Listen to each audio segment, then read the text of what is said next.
Emotionally unavailable people will often make you think your fair needs are unreasonable, your emotions are unsound, and your opinions are unwelcome.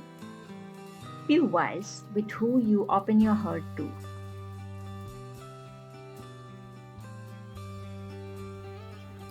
They will twist your truth, blur your boundaries, and level your needs as too much.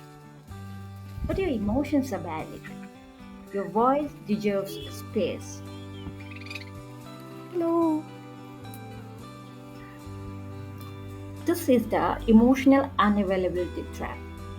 They don't just withhold love, they reprogram your sense of deserving it.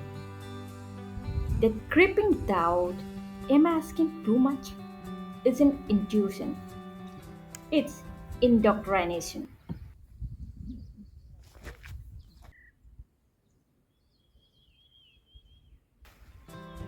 Healthy love expands your sense of self, while toxic love shrinks it to fit their limitation.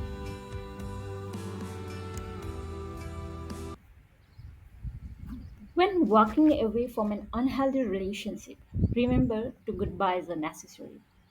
One to the person who hurt you, and one to the part of you that allowed the poor treatment. That second goodbye is the hardest, but also the most freeing. Healing is not about leaving them, it's about finally choosing you.